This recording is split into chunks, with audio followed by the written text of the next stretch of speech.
Hello and welcome to Lavneesh sir की class. आज की ये शिक्षा निदेशालय राष्ट्रीय राजधानी क्षेत्र दिल्ली की वर्कशीट नंबर 9 जो कि कक्षा 8वीं के विद्यार्थियों के लिए है। यह ली गई है सामाजिक विज्ञान के इतिहास विषय से और इसमें एक बार हम फिर से जारी रख रहे हैं पार्ट नंबर 2 व्यापार से साम्राज्य तक। और इसमें आज हम जिस टॉपिक की चर्चा करेंगे उसका नाम है नए शासन की स्थापना। तो चलिए बिना समय गवाए शुरुआत करते हैं मेरे साथ और समझने की कोशिश करते हैं। गवर्नर जनरल वॉरेन हेस्टिंग्स 1773 से 1750 उन बहुत सारे महत्वपूर्ण व्यक्तियों में से था जिन्होंने कंपनी की ताकत को फैलाने में अहम भूमिका अदा की थी। वॉरेन हेस्टिंग्स के समय तक आते आते कंपनी ने न केवल बंगाल बल्कि बंबई जिसे मुंबई कहते हैं, मद्रास जिसे चेन्नई कहते हैं, उसमें भी सत्ता हासिल उन्होंने कर ली थी। किन्होंने? कंपनी ने, ईस्ट इंडिया कंपनी ने। ब्रिटिश इलाके मोटे तौर पर प्रशासकीय इकाइयों में बटे हुए थे जिन्हें प्रेसिडेंसी कहा जाता था। उस समय 3 प्रेसिडेंसी थी, बंगाल, मद्रास यानी चेन्नई और बंबई यानी कि मुंबई। याद रखिएगा 3 प्रेसिडेंसी थी, बंगाल, मद्रास और बंबई। हर एक का शासन गवर्नर के पास होता था और सबसे ऊपर गवर्नर जनरल होता था। जैसे आज भी आपने देखा भारत कई सारे राज्यों में बटा है और हर राज्य के एक मुख्यमंत्री होते हैं यानी उनको चलाने वाले होते हैं। तो ऐसे ही उनके जो 3 इलाके थे वो बंगाल, मद्रास और बंबई थे। हर एक का एक गवर्नर था और इन सब के ऊपर भी गवर्नर जनरल होता था। वॉरेन हेस्टिंग्स ने कई प्रशासकीय सुधार किए। न्याय के क्षेत्र में उसके सुधार खास तौर से उल्लेखनीय थे। 1772 से एक नई न्याय व्यवस्था स्थापित की गई। इस व्यवस्था में प्रावधान किया गया कि हर जिले में 2 अदालतें होंगी, फौजदारी अदालत और दीवानी अदालत। दीवानी अदालतों के मुखिया यूरोपीय जिला कलेक्टर होते थे और मौलवी और हिंदू पंडित उनके लिए भारतीय कानून की व्याख्या करते थे। यानी जो वो तो यूरोपीय जज होते थे, यूरोपीय कलेक्टर होते थे, तो क्या होता था उन्हें तो समझ आता नहीं था, लेकिन हिंदू पंडित और जो मौलवी होते थे वो भारतीय कानून की व्याख्या करते थे। फौजदारी अदालतें अभी भी काजी और मुफ्ती के ही अंतर्गत थीं। हिंदू कानूनों में समरूपता लाने के लिए 1775 में 11 पंडितों को भारतीय कानूनों का एक संकलन तैयार करने का काम सौंपा गया। यानी कि क्योंकि भाई भारतीय कानून हर कोई अलग अलग व्याख्या करता था, तो उनमें एकता लाने के लिए, एक समरूपता लाने के लिए 1775 में फिर क्या किया गया, 11 पंडितों को एक काम दिया गया कि इनको सबको आपको एक संकलन इनका तैयार करना है। NB हॉलहेड ने इस संकलन का अंग्रेजी में अनुवाद किया।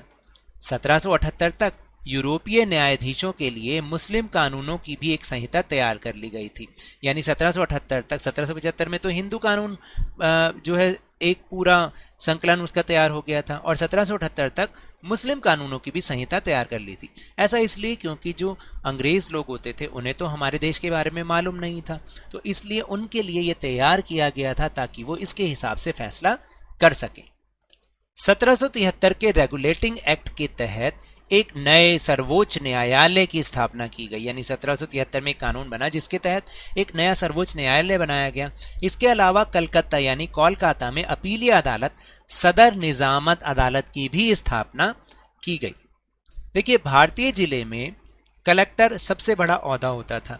यानी यहाँ पर भी जो कोई भी भारतीय जिला, उसका जो सबसे बड़ा महत्वपूर्ण व्यक्ति होता था वो होता था कलेक्टर। जैसा कि नाम से ही पता चलता है इसका मुख्य काम क्या होता था, लगान और कर इकट्ठा करना तथा न्यायाधीशों, पुलिस अधिकारियों व दारोगा की सहायता से जिले में कानून व्यवस्था बनाए रखना इसका कार्य होता था। मुख्य काम कर इकट्ठा करना, लगान इकट्ठा करना और अपने जिले की कानून व्यवस्था को बनाए रखना। उसका कार्यालय कलेक्ट्रेट होता था। कलेक्ट्रेट सत्ता और संरक्षण का नया केंद्र बन गया था जिसे पुराने सत्ता केंद्रों को हाशिए पर ढकेल दिया। इसने क्या किया कि अब क्या हुआ, कलेक्ट्रेट ही एक नया पावर हाउस बन गया एक तरीके से, और जितने भी अलग अलग लोग जिनके पास पावर थी वो सब अब खत्म हो गए। तो कलेक्ट्रेट अपने जिले का मालिक हो गया एक तरह से। तो ये तो थे वर्कशीट के टॉपिक। अब चलिए चलते हैं प्रश्नोत्तर की ओर। तो पहला प्रश्न है कि प्रेसिडेंसी का क्या अर्थ है और ब्रिटिश ईस्ट इंडिया कंपनी की 3 प्रेसिडेंसी कौन कौन सी थी। तो देखिए भारत में 1757 से 1858 के बीच कंपनी राज के दौरान कंपनी ने धीरे धीरे भारत के बड़े हिस्सों पर संप्रभुता हासिल की। यानी जहां जहां पर कंपनी ने भारत के जिन हिस्सों पर संप्रभुता स्थापित की यानी कि सत्ता हासिल की, उसे प्रेसिडेंसी कहा जाता था। ईस्ट इंडिया कंपनी की 3 प्रेसिडेंसी थी, मद्रास, बॉम्बे और कलकत्ता। याद रखिएगा, मद्रास, बॉम्बे और कलकत्ता। फिर दूसरा प्रश्न है कि वॉरेन हेस्टिंग्स कौन था? उसने भारत में ब्रिटिश ईस्ट इंडिया कंपनी की ताकत को फैलाने में क्या भूमिका निभाई? देखिए, वॉरेन हेस्टिंग्स जो कि 1773 से 1785 तक वो रहा, उसने ब्रिटिश शासन में वो भारतीय गवर्नर जनरल था। उसने कई प्रशासनिक सुधार पेश किए, जिनमें से सबसे प्रसिद्ध न्याय के क्षेत्र में थे, यानी कई सुधार उसने किए न्याय के क्षेत्र में। उन्होंने कंपनी की शक्ति के विस्तार में भी प्रमुख भूमिका निभाई। कंपनी ने बंगाल, बॉम्बे और मद्रास में सत्ता हासिल कर ली। अब तीसरा प्रश्न है कि वॉरेन हेस्टिंग्स ने न्याय के क्षेत्र में कौन कौन से प्रमुख सुधार किए? तो देखिए, कई प्रमुख सुधार वॉरेन हेस्टिंग्स ने किए, जैसे जमींदारों के न्यायिक कार्यों को समाप्त करना, दीवानी और आपराधिक न्यायालयों की स्थापना करना, न्यायिक कार्यवाही को लिखित रूप में लाना, यानी पहले मौखिक रूप में होता था, लेकिन जो भी अब केस की जो भी कार्रवाई होती थी उसको लिखित रूप में लिखना वॉरेन हेस्टिंग्स ने जरूरी कर दिया था। आपराधिक न्यायालयों में भारतीय न्यायाधीशों की नियुक्ति, ये 4 काम वॉरेन हेस्टिंग्स ने बहुत बढ़िया किए, सुधार की। फिर चौथा है कि कलेक्टर का काम क्या था? तो अभी हमने लास्ट में ही समझा कि जिला मजिस्ट्रेट या कलेक्टर जिले का मुख्य कार्यकारी, प्रशासनिक और राजस्व अधिकारी होता है।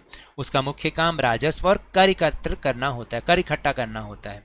कलेक्टर का मुख्य कार्य सामान्य प्रशासन का निरीक्षण, भूमि राजस्व को वसूलना और जिले में कानून व्यवस्था को भी बनाए रखना होता है। ये सारा काम कलेक्टर का होता है। और आज भी हमारे भारत में भी आपने देखा है ना, कलेक्टर्स होते हैं।